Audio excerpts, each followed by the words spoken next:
Daddy, हाँ। मुझे एक बात बताओ। आप उस दिन मुझसे बोल रहे थे बुराई करने से पाप पड़ता है, कैसे पड़ता है पाप? देखो बेटा, इसके विषय में क्या होता है? इसके विषय में कथा है। एक बार एक राजा ने एक गांव में साधु संत महात्माओं के लिए भंडारा कराया। हाँ। और उसमें सारे गांव वालों को बुलाया, निमंत्रण दिया। आसपास के पड़ोसी जो साधु संत महात्मा थे उनको भी बुलाया, उनको भी निमंत्रण। तो जब उन्होंने भोजन बनाया, भोजन तैयार हो रहा था, तो खिचड़ी बन रही थी, खीर।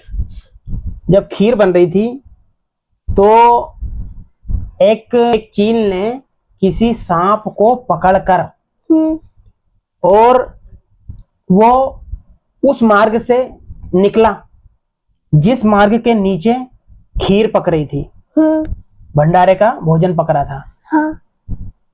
तो सांप ने क्या करा, अपनी जीवन रक्षा के लिए उस चील के डंक मारा और उसके मुंह से जो जहर निकला वो जहर डायरेक्ट उस खीर में आके गिर गया। फिर अब वो खीर में आके गिर गया तो वो खीर पूरी साधु संत महात्माओं ने खाई, आसपास के जितने भी कुछ लोगों ने खाई, वो मर गए। हाँ। अब मर गए तो अब क्या होता है कि अब ये प्रकरण जो था वो धर्मराज के पास पहुंचा। तो धर्मराज ने क्या किया, चित्रगुप्त को बुलाया कि चित्रगुप्त इधर आओ। चित्रगुप्त आया। जी महाराज। उसने बोला कि ये बताओ कि इसका पाप किसके सिर पे धरा जाए। उन्होंने चर्चा की, मीटिंग की। तो उन्होंने कहा देखो, सांप के ऊपर हम रख नहीं सकते क्योंकि सांप ने अपने जीवन रक्षा के लिए उसने उसको डंक मारा। चील के ऊपर भी नहीं रखा जा सकता क्योंकि चील ने अपने भोजन के लिए उसको पकड़ा। राजा की तो कोई गलती नहीं है। हाँ। वो तो साधु संत महात्माओं के लिए भोजन पका रहा था। उन्होंने कहा ठीक है, इसको हम कुछ दिनों के लिए पेंडिंग रख देते हैं। और उन्होंने उसको पेंडिंग छोड़ दिया। उसको मतलब जो प्रकरण था उनका, जो मीटिंग थी इस विषय में कि किसको पाप दिया जाए। हाँ। तो उन्होंने उसको पेंडिंग छोड़ दिया कि ठीक है, अब बाद में इसका डिस्कस करेंगे। कुछ दिन बाद कुछ लोग वहां से गुजर रहे थे, उसी गांव के बाजू से। तो वहां से गुजर रहे थे, उन्होंने ऐसी चर्चा की कि चलो यार बाजू के गांव में चलते हैं, अपन कुछ भोजन भंडारा कर लेंगे, कुछ प्रसाद ग्रहण कर लेंगे। तो दो व्यक्ति बातें कर रहे थे। उन्होंने कहा कहाँ जा रहे हो? क्या ना भैया, फलाने गांव में जाना है और शाम भी हो गई है, तो हमने सोचा कि कुछ भंडारा ग्रहण करके और फिर आगे बढ़ते हैं। तो उन्होंने कहा कि भैया उस गांव में मत जाना। कि क्यों?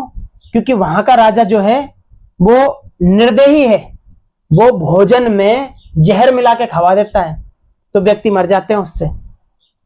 तो उन्होंने कहा ऐसा क्या है? तो कि हाँ ऐसा है। तो उन्होंने कहा अरे यार ये तो बड़ा गलत है। तो फिर वो वहां नहीं गए। तो तुरंत धर्मराज के माइंड में आया कि ये पाप का जो कर्म है वो इनके ऊपर सौंपा जाए। किनके ऊपर? जिन्होंने बोला कि राजा जो है वो पापी है और वो लोगों को जहर देके मारता है, जहर खिलाता है खाने में। किसके ऊपर पड़ा? दो व्यक्तियों के ऊपर जो उस राजा की बुराई कर रहे थे।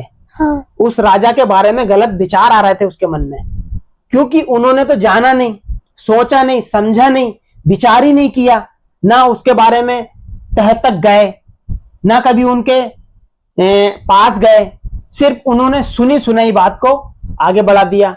तो इससे कहते हैं, इसी से पाप बढ़ता है। तो उसके पाप का जो पाप लगना था, उन पाप का कर्म किनको भोगना पड़ा? उन दो व्यक्तियों को। इसलिए हमें बिना विचारे, बिना सोचे समझे किसी के भी बारे में गलत नहीं बोलना चाहिए।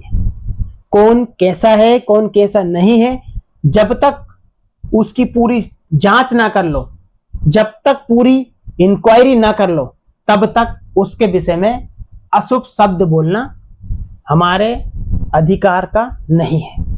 ठीक है? ठीक है डैडी, ऐसा है। हाँ। ठीक है।